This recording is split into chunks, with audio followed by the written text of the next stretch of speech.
Wise man once said, "Don't blink." We're blinking.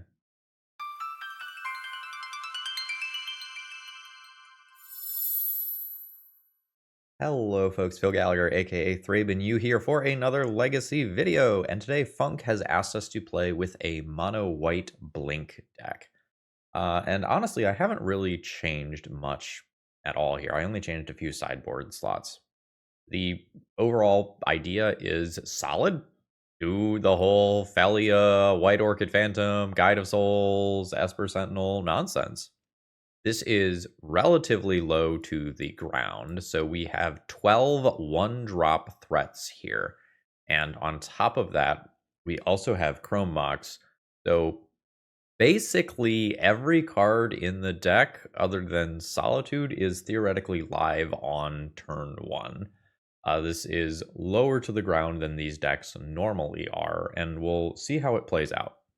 Conceptually, I'm not sure if a white deck that does not have a great source of card advantage gets to play Solitude and Chrome Mox at the same time. The initiative decks, they tend to have things like Palace Jailer and Seasoned Dungeoneer that can snowball advantage all on their own. Well, we don't really have that here, and our best source of card advantage is Esper Sentinel, which is like inconsistent at best. And I don't reliably expect Esper Sentinel to draw cards in Legacy. It's nice when it happens, but people either tend to play around it or remove it. Yeah, I think it's very, very rare for you to actually draw 2 cards off an Esper Sentinel in a game, unless things are absolutely going your way. Now, most Legacy Blink decks right now are 2 to 3 colors, mostly because Quantum Riddler is so good, and having access to Quantum Riddler is exactly what these decks want. It's what this deck is missing. It is that ability to go, okay, for 2 mana, I am going to draw 2 cards, and then I'm going to potentially do that again later while attached to a 4/6 flying body. There's just so much to like about Quantum Riddler. But the upside of this deck is you get to play a giant pile of basic planes. You can easily get away with the 4 copies of Wasteland, even if you do have some white cards that you want to be casting. And you kind of get that consistency of mana where you're not necessarily just going to stumble after getting Wastelanded once or twice. The only change that I have made to the deck is that it was originally submitted with 3 copies of Leyline of Sanctity, where Suppression Field is. And when I started thinking about the metagame, I just couldn't figure out where I was reasonably going to board this in, at least as far as popular matchups go. And I felt like I needed some sort of Stony Silence effect for this deck. Disruptor Flute is nice and all, but I think I just need another Haymaker versus the Mystic Forge deck. And we played a little bit of Suppression Field recently. It's got good overlap between the Nadu matchups and the Mystic Forge matchups, which something like Stony Silence doesn't necessarily do. Stony Silence can stop a Shuko, but it doesn't stop a Nomad's in core. And I want to give this another go. I don't know if this is better than just outright playing Stony Silence or something like that, but I am willing to give it another shot. This deck has chosen to play slower Graveyard Hate that is more resilient rather than faster Graveyard Hate. We're not on something like, say, a Graph Digger's Cage here, or a Surgical Extraction or Fairy Macabre that can come down faster, but the Graveyard Hate that is here hits harder, hits everything, or hits some stuff, and then also walls a Barrowgoyf or whatever. So we'll see how this plays out in practice. We are not doing something as fundamentally unfair as the One Ring or Nadu or Entomb Reanimate, so we'll see how we do fighting fair today. And I know that I'm soon going to be placing an order at toamagic.com. I'm looking to put together a new red EDH deck, and I'm just kind of in the finalization stages of selecting my new commander and figuring out what I want to do with it. and I'll be ordering from TOA using my own promo code ThrabenU to save 5% on my order. I'll be getting free shipping, and I'll be getting everything from one trusted vendor in one envelope. And I like that a lot. Alrighty, let's battle. Alright, we've got an okay opening hand here, but I think that's all that I can say about this. I expect that we're going to run out of gas and lose this game. I don't think it's a mulligan. Midian Hatchery. We are... That actually helps a lot. Send in. There is a Fatal Push. That's fine. Verdant Catacombs. That's really annoying. Because now I lose my target for Phelia. Yeah. Don't want to be drawing another planes here. So now my Phelia isn't scaling up. My Phelia isn't getting any blink value. I suspect that this game is over in my opponent's favor, but it takes us another 6 turns to lose. Opponent fetches and surveils. Mox Diamond is something that I can blink on a Phelia attack if Phelia is still around. There's our Wasteland Resilience.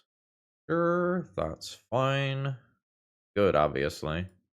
I've got swords, I've got Static Prison. So I think we're gonna go bam. I hope this does not represent a dismember. Bam. Combat. Send it face. Trigger. Blink Static Prison. Forgot about that. So be it. Static Prison. The Grist away. And I don't think I'm gonna Swords to Plowshares an insect token here. I'll hardcast a Solitude at some point. Oh, that sucks. Yeah. Now my opponent can grind me into dust with Urza's Saga. Sure. I'll take the 1 here. He will pay for this. Bam. Pass turn. Yeah, and this is where my lack of card advantage is just so incredibly felt. Just take the hit from this. Paying for this. We'll end up using Solitude on an Urza Saga token. It just has higher damage output than these 1/1 flyers. I'll Solitude this now because I'm pretty darn sure I want to do that, and I'm not going to give my opponent more life than I have to. Opponent's going to go ahead and clear my graveyard just to cycle the Spell Bomb. Not sure whether or not that's actually better than just leaving the artifact in play for the Urza Saga count. Oh, there's a 2/2, which will instantly become a 3/3. Another Mox Diamond. My opponent can theory Life from the Loam that stuff back. But they didn't dredge Life from the Loam. They've got something else to do, or they have a second one. Witherbloom Command. Seems good. I'll take 1 here. Opponent is just gonna junk my Solitude. I think I'm gonna take a draw step and then stop pretending that we're in this game. Yeah, that's fine. Like, I can remove a couple of small creatures, but there's an army coming and removal on a stick. So Wrath of the Skies is going to be great at clearing out all of those tokens. Rest in Peace is fine. Sanctifier Invec is playable, but maybe unexciting. I don't think Static Prison is the most exciting here. I don't think White Orchid Phantom is the most exciting. My opponent is trying to destroy their own lands. Let's get rid of those. I don't think I can cut my Chrome Mox, despite the fact that I want to bring in Wrath of the Skies. 21 lands is pretty light. And I might go down Solitudes. I'm covering removal in other ways here. Only bring in 2 of those. This is still 29 creatures, technically. This is an okay set of cards. I think I play Esper Sentinel on 1 and Guide of Souls and Ocelot Pride on turn 2. Just talking about the Leyline of Sanctities that were originally in the deck, I think this is a good example of, like, this is a deck where my opponent is playing Thoughtseize, but I don't know that it would be worth playing Leyline of Sanctity against this opponent. Was kind of my overall thought on the Leylines in the deck in general. Alright, so my opponent can pay for their Mox Diamond, so they get around my Esper Sentinel tax. And this was what I was talking about, where Esper Sentinel is not really card advantage in Legacy. And we get Fatal Pushed. I guess the good news there is that Esper Sentinel ate that, so that Guide of Souls and Ocelot Pride don't. Now this Chrome Mox looks pretty darn terrible, unfortunately. So we do the whole cap thing. Make some cats. ThrabenU comes down. There's Bowmasters. Not great. Opponent is at like a very, very, very clear advantage now. Yikes. So I don't have any plays here. I am sending in the cat. And opponent trades. We're not gonna use that on a token. At least not an Orc Army one. Maybe an Urza Saga one. Lava Spur Boots. Ward there is legitimately annoying. Okay. That is quite strong. So we can warp this in, gain my energy, pick up Ocelot Pride, play Ocelot Pride. I go to combat while I think about my whole land drop situation here. Say yes, get my counters, hit my opponent. I think both of these probably end up being lands, so I'm just going to play this despite the fact that my opponent has artifacts. So I'll make a cat, I'll warp that out, probably playing that again next turn. Boots go on. I'm at 25. I'm just going to take that. I think I am the beatdown here, not my opponent. A Witch Enchanter. I mean, going after this is tempting. I'll just play this as a land. Warp this in immediately to get my next energy. Pick up probably another Ocelot Pride. Go to Punchies. Send everybody in. Trigger Guide of Souls. Say yes. Counters on Ocelot Pride. Opponent is going to go ahead and take a chump block here. Gain some life. And I could just Chrome Mox Witch Enchanter, play another Ocelot Pride immediately, and make bonus cats. I think that's fine. Go up to 25, then make cats and more other cats due to the city's blessing. And unless my opponent has something like a Toxic Deluge, I think the game is over. They do not. I think I am okay with the sideboard configuration here. This is fine. I'll have to figure out exactly how I'm going to play it, but this is fine. We have 3 mana sources. I can just go Ocelot Pride, Guide of Souls immediately. I can also just play out Esper Sentinel. I'm using 2 mana on this first turn, and I'm getting rid of Sanctifier Invec. I feel pretty confident about that much. So I play this land, then let's get Esper Sentinel out there. Esper Sentinel can eat an Orcish Bowmaster's trigger so that Ocelot Pride doesn't, or otherwise slow down my opponent's hand that did not have a Mox Diamond. See what they've got. We're gonna slow them down. I'm gonna take out Guide of Souls. That's okay. Makes Ocelot Pride worse. I'm not willing to make this trade. Will, however, do this. Play out an Ocelot Pride and pass the turn. Urza's Saga comes down. There's a Witherbloom command, taking out 2 of my cards at once. Again, Esper Sentinel, not actually card advantage. I'll play out a Phelia. Damn, I can't blink this, blow up Urza's Saga. And then with Phelia, I will blink Esper Sentinel just to put a counter on Phelia. Yeah. Saga ticks up. My onboard Phelia is okay versus that. Here's my opponent playing around Esper Sentinel for the 3rd turn in a row. We're looking at Goif's real bad. Opponent chooses Eumidian Hatchery instead. Sure. Alright, thank you, Esper Sentinel. You drew 0 cards. Opponent sends in with a Haywire Might for 1. Can't play my Witch Enchanter as a creature. I think I will just attack and kill the Orc Army token rather than blink Ocelot Pride. 13. Opponent is just floating mana, not making a construct. So they must have something cool to do. Got another Goif. Goif with haste is a Grist. I'm probably losing Phelia here. Yep. Sure. I do have first strike here. That's the good news. The ward is actually annoying here. Means that I can't guaranteed kill the Grist right now. They'll attack Grist. Opponent will get in the way, gain their life. I will go ahead and cast this, take out the boots, so we don't end up with like a hasty Goif. But my board is way worse than my opponent's board, and they also have 3 cards in hand to my 0. This is looking bad. Grist makes a friend. Yeah. And Hogak. Fantastic. Baraka's off the top. Wasteland off the top. Good news, we can Wasteland Umidian Hatchery. This is probably the point where I have lost the game. I think I am comfortable conceding to 3 different permanents that I would have trouble beating, and my opponent's 3 cards to my 0. We just had no card advantage. GG's. Today's video is sponsored by moxfield.com. If you're looking to store your decks online, you're not going to find a better website. It's super organized and easy to use, and I sort everything that I do into a ton of format-specific folders, and you can customize the way that you use Moxfield to your liking. Whether you like text views or visual views of multiple different natures, Moxfield has it all.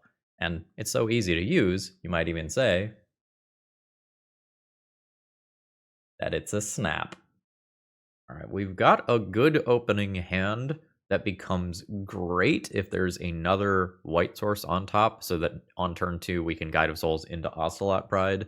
The Wasteland here is not doing us favors in terms of casting our spells, but I can, in theory, go turn 1, turn 2, turn 3, or something like that, and be perfectly happy with how this game plays out. We're definitely not mulliganing this.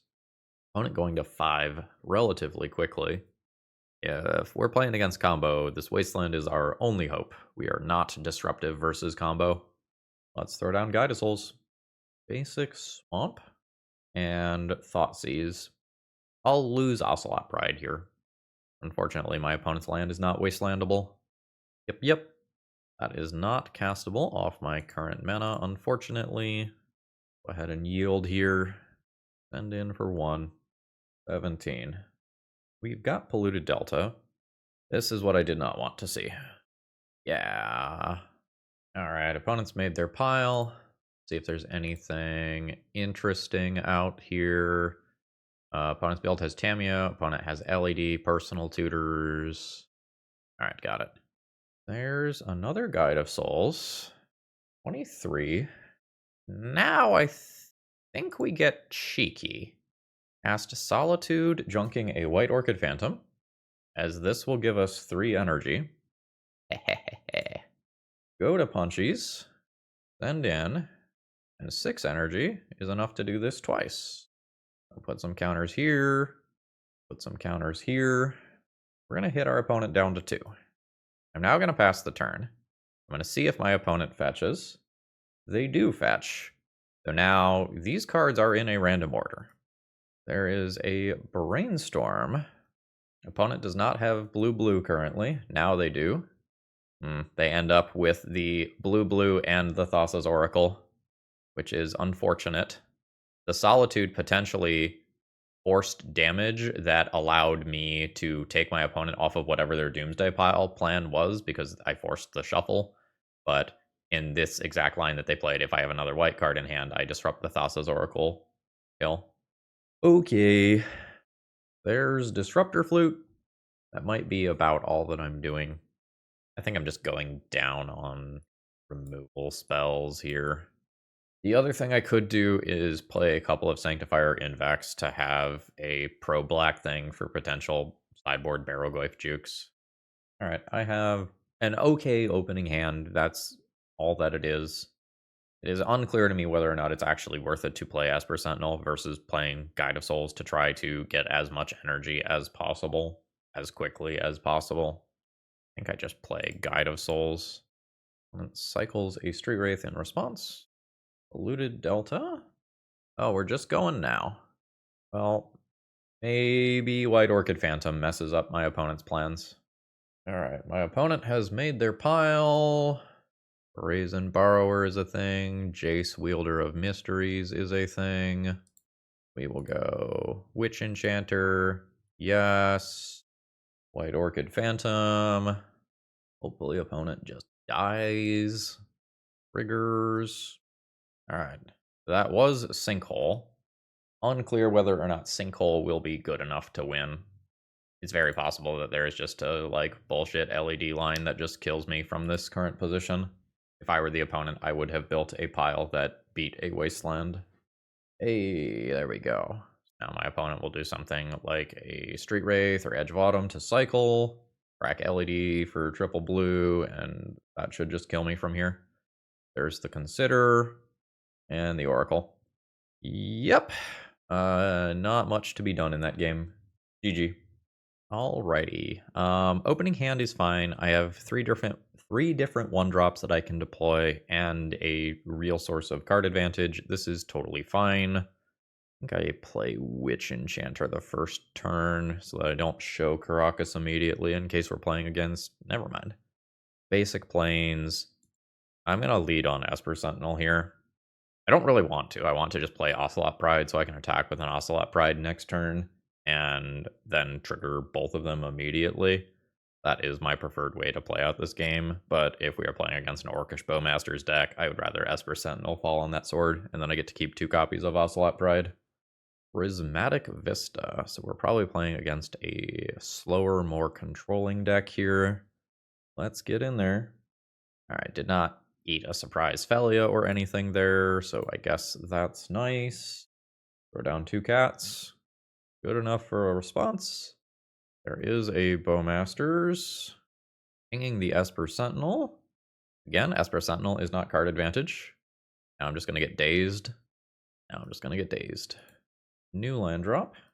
This means that my opponent has another Orcish Bowmasters, in which case this Ocelot Pride probably dies.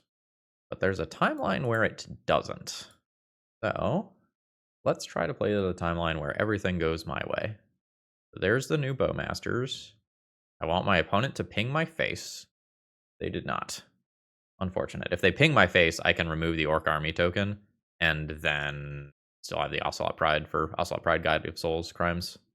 But I successfully blocked that damage, so that is at least somewhat nice. Now, let's go ahead and warp. We'll go Guide of Souls here, and then pass the turn. I don't want my opponent to Kaito. I'm fine taking that hit. Gonna probably lose Swords to Plowshares, but I think it's possible that I lose Witch Enchanter if my opponent is playing towards a longer game. Yeah, I lose Swords. Wasteland. Okay. Obviously not the best for me. That's not very good either. So I'm just passing the turn here. I don't really want to Solitude a 2/2 Orc Army token. I'd rather take out something like a Goyf or a Murktide Regent with it. Third land drop. My opponent did some things where they were, like, clearly thinking about attacking with Orcish Bowmasters. I think they have Kaito. And I think if Kaito gets in play right now, it's a disaster. So I am going to do this. It does not feel good. Realistically, I think I'm now dead. I'm going to just jump block here. I am playing towards assembling Ocelot Pride plus Guide of Souls for just jump blockers for days against this. Missed. There's Brainstorm. Now I have to take the hit. That's 5. Getting a Murktide Regent. Yikes. Oh, they chose Orcish Bowmasters? Fascinating. For sure. Yeah, there's the Kaito that I played around. I think I'm dead. Yeah. That's unfortunate. GG's. So we can do Rest in Peace and Sanctifier in Vec here as things that help out against my opponent's various graveyard-based threats. I think Esper Sentinel is probably trash versus the pile of Orcish Bowmasters. My opponent probably has an entire playset or very close to it. I'm going to get rid of Static Prison. I'm bringing in other very big air quotes removal spells. And I will probably just go down 1 Ajani. It gets significantly worse with a Rest in Peace in play. This is fine. I'm debating which land to play on turn 1. I really don't want my land to get Thought Seized with this hand. But I also don't want to get Wastelanded in the first turn cycle, so, you know. I think not getting Wastelanded is more important. Delta. And then there's a Goyf. Sanctifier Invac, obviously great against that. There is more other Sanctifier Invac. Show me a counterspell for the next 2 turns. Can't be Daze, has to be a Force of Will. Nice. The pro black here is huge. It is going to be very hard for my opponent to get rid of that. And this is soft Graveyard Hate goes as far as like the scaling of this, but it also just completely walls that creature or can fully attack through. Ooh, fine going for multiple 1-drops here. This will be my 3rd energy. Did not get dazed. Very nice. This doesn't get fatal pushed. Yeah. So there's my 4/4 flying protection from black creature from hell. Oh wow, no Bowmaster either? Sick. Up to 23. What are you doing with your mana? Nothing. Okay. Got a Toxic Deluge? Yeah. Well, that's pretty bad. Just ate 4 of my creatures plus some tokens. Not getting wastelanded here is pretty cool. So let's convert that wasteland into something else. I did have another basic. There's Tamiyo, which I can handle unless my opponent brainstorms right now, which they did not. So let's go ahead and swords a Tamiyo, play out a Guide of Souls. I am eating a removal spell there, so I don't get to use my energy. I think that was probably a misplay. Well, no, I don't think it's an objective misplay. I would have considered, if I was them, letting me go to combat, target this, put the counters on it, and then take this out, so that I don't have energy for later. Caracas is interesting. I think I'm gonna play this out like this, and play this around days, then bounce Tamiyo, then send in for 2. Opponent's at 3 life. 3 life facing down a creature that is very, very hard for them to stop.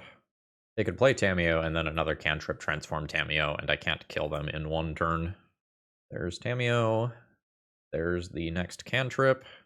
I believe that I am ignoring Tamiyo and just killing them. The Tamiyo can't minus to get back removal spells, which is a really big deal. So, attack face. That puts opponent to 1 after both damages go through. That shuts off Polluted Delta. Now I will Wasteland, shutting off another mana source. And my opponent needs to answer or otherwise stop both of these creatures, which is possible, but tough to do on 3 mana. Now they're down to 2 mana. They cannot fetch, so I think we're good. We'll go ahead and go to the next game here, and I think I am comfortable with this as is. There's other things you can do, like you can play Disruptor Flute for the backside of Tamiyo. Not the most excited about that. This is a solid hand. I'm fine keeping this. It is unclear to me whether or not I am using a Chrome Mox this game. I think I am. I think I get rid of Solitude and then do a Phelia, probably in response to this fetch land being cracked, so it can't be dazed. And then next turn I can play 1-drop into 2-drop. Okay. We play around days, we get fatal pushed instead. Hey, Livy. There is a Tamiyo. That's rough. We just use the Solitude for Chrome Mox. Tamiyo goes up to 4 immediately. My creatures in this deck are small on average, so this is not great. I believe that I need to play out 2 creatures this turn. I think I will do White Orchid Phantom immediately. There's the days I played around. What? Opponent had it all. Days, Tamiyo, Brainstorm, Fatal Push. Great opening sequence here. Tamiyo is now at enough loyalty where if it is ever threatened, they can minus get back Fatal Push. Well, less so now. So here's to hoping for no more interaction from my opponent. This is 1 energy, and this will be 3 energy. So fingers crossed. Double days. Did you mean to do that? Like, am I about to eat a Brazen Borrower, or did you just pay for your days wrong? I'm about to... Really? Not there? Interesting. Are you just gonna Murktide Regent me? Like, what's the plan for this? Because long term, if I put some counters on that with Guide of Souls, life's real bad. And that's what's gonna happen. So there's the warp. Force of Will. Frustrating. So I can only attack this for 1. Guide of Souls, I think, needs to be the long-term plan. My opponent should still easily win from here. I take the Tamiyo down 1 loyalty. My opponent should draw half their deck, remove Guide of Souls, play a giant Murktide Regent, and the game is over. You need to ponder? You drew half your deck! Where are your good cards? Okay, yeah, there's the Murktide Regent that beats us. That'll do. I am, I think, comfortable conceding there. GG. Alright, we don't have any white mana. This hand's terrible. This is a 1-card hand that has land. We'll go to 5. That has no land, we'll go to 4. Alright, Esper Sentinel. Piece of shit. I need you to draw some fucking cards. And I need it bad. Alright? Keep Phelia. Windswept Heath? Birds. We're probably playing against a Nadu deck. At least they'll kill us quickly. Chrome Mox. Thank you. Thank you, Chrome Mox, for appearing on my mulligan to 4. I appreciate you greatly. Alright, we're doing landfall stuff. And I am suspecting that we are going to be playing against like a Cordo Calling Nadu version. Or bird. Bonus legendary creature on my mulligan to 4 after bottoming another Phelia. Strunk. Now opponent can bounce their forest to just repeatedly landfall. Trigger. There's the Green Sun. My opponent pays because Esper Sentinel is not card advantage. This is going to be a Nadu. Nadu can start activating with Quarian Ranger. Oh, we're just going to Chord as well. This is turn 3, and my opponent has assembled the Nadu combo with a billion depermanents. We can concede there. The mull to 4 was devastating, and my opponent just wrecked us anyway. Alright, get in here, and I'm going to play some number of these. Go Static Prison out. Let's go Esper Sentinel out. That's still 4 more cuts if I want all of this. These and Wrath of the Skies at the same time are kind of a non-bow. So essentially, I am probably never touching that stuff. Always boarding in Wrath of the Skies here. Solitude, chill out. I'm always boarding in Suppression Field here. Now, how do I feel about the flutes? The flutes feel important. Let's get them in there. Go down these and one of these. Actually, maybe one of these. This has a Suppression Field. I will keep it. We have the Suppression Field Wasteland combo. It's fine. Land drop. Energy generator. Misty Rainforest. That's a basic. That's not bad for the long term. Yes. Suppression Field. Send in for 1. Now, the earlier we get this down, the better, because it does also impact things like fetch lands, as we can see here. So there's timelines where I could end up wastelanding a fetch land without my opponent having the ability to respond to it properly. There's a Keen-Eyed Curator. That's not how that works. Ooh. As much as I want to get that going, it feels correct to just take out my opponent's wasteland. Sorry, take out my opponent's Verdant Catacombs with Wasteland. Fuck you. Ah! What a disaster. And opponent surveils. That's rough. It's like, that unlocks Keen-Eyed Curator and that land, and all the Nadu bullshit as well. That's pretty bad. Nadu? No, it's white mana. Oh, it's Nadu this way. Cool. So now my opponent has Nadu, Quarian Ranger going. That technically does stuff, I guess.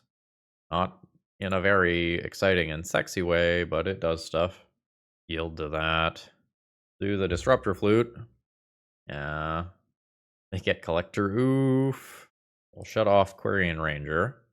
My opponent untap Keen-Eyed Curator. I think they should have untapped Bard of Paradise, then they can eat a card out of the graveyard and start scaling this up to a 7/7 with Trample. Alright. Let's get out of here. GG. Alright, we are getting our butts whooped this league. I believe we are 0-4 currently. Let's see if we can put something on the board in this last round here. My opening hand is fine. I have some nice cat-based synergy. I have some long game. I'm super vulnerable to a wasteland on my only white source right now. Delver? Alright, we're delving. Opponent has the Bobble to immediately start doing surveil things. Sure. Alright. Opponent takes their redraw. Bonus land is nice. I think I just start shoving spells here. That's fine. In slightly different circumstances, it's super important to attack first. That's not the case here, as my opponent, like, putting instant and one other card type in the graveyard only brings them to 3 types. So I will get my cat. There's Volk. Opponent goes through combat and then casts a sorcery in the second main phase so that DRC is not going to be forced to attack. My opponent will have a 3/3 blocker for the next turn cycle. Top there. I think I am interested in doing this. Did not get forced. At which point, I'm just going to try to keep my opponent off of Murktide Regent and Corey's Steelcutter as a general long-term strategy here. I would not like to wasteland my opponent in this matchup. I would like to accrue land drops. But as far as short-term tactics go, keeping my opponent from playing the 2 drops feels pretty important. Now, into making my opponent's life more difficult. So now if my opponent blocks, I get Najani. What's my starting loyalty here? 3 and plus up. Very reasonably. Yeah. My opponent will just go ahead and take that damage. I did not gain life this turn. I don't get to make bonus cats. Still decently far away from the city's blessing. Veil sends Preordained to graveyard. Graveyard's pretty full. Don't have any removal. Don't really have the mana to get multiple first strike bodies into play. Anajani. Yep. Now, this time the DRC has to attack, so I get to chunk in for a pretty good amount of damage. Guide of Souls as well. Not bad. Send it. That's 12. I think I just warp this here for the land drop. Grab the basic planes, drop the basic planes, throw down the Guide of Souls. Then we pick up the city's blessing. Then we can send that away. And again, DRC has to continue to attack, so it doesn't get to be a blocker to my squad here.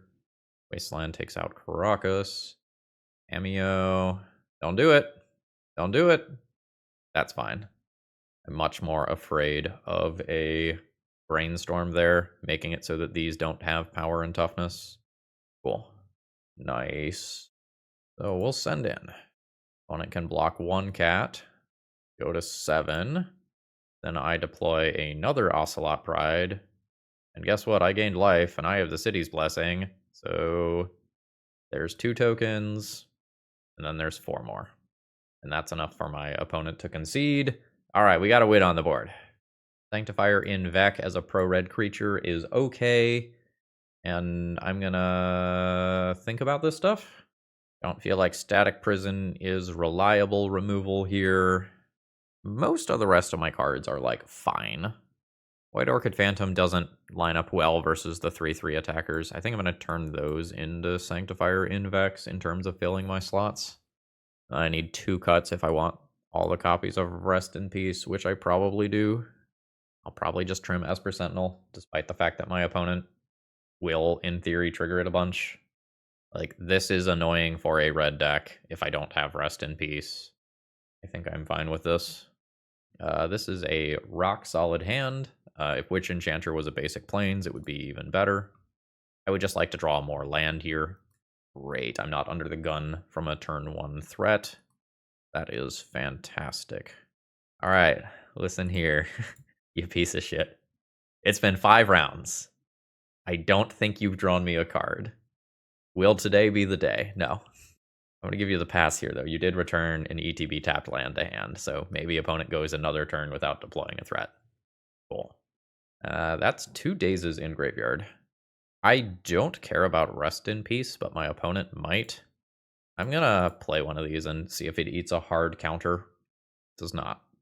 ERC and Murktide Regent are now significantly worse, but so is my Ajani. So there's some give and take there.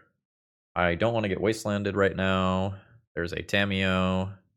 Yeah, there's the wasteland. Excellent. Well, hopefully Ice Swords is Tamiyo, and it does not run away with the game. Yeah? Alright. Fetch, Corey, Steelcutter.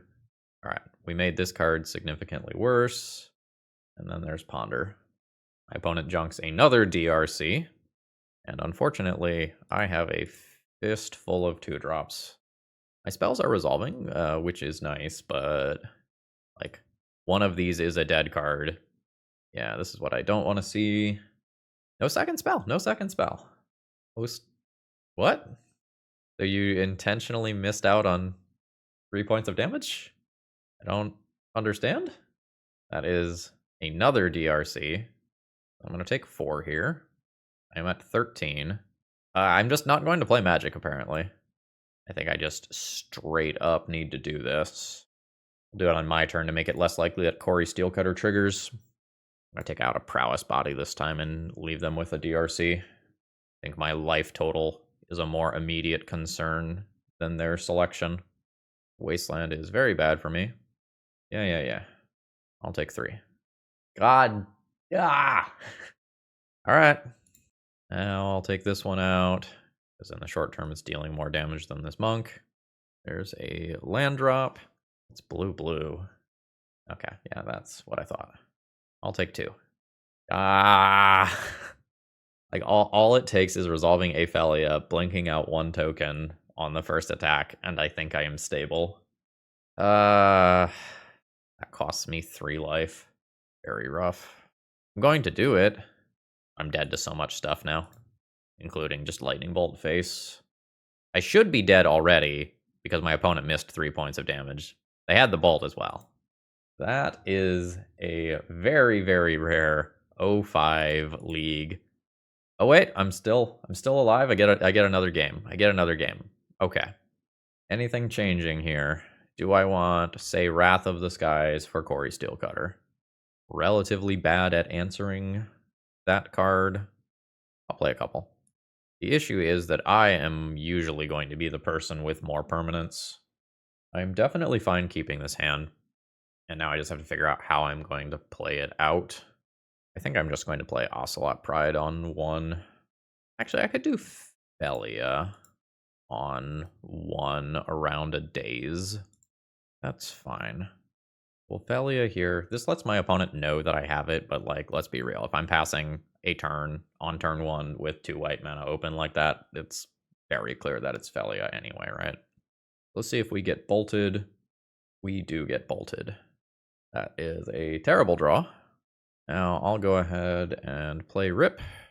And my situation is terrible. I think I'm just going to play this. If they've got the days, they've got the days.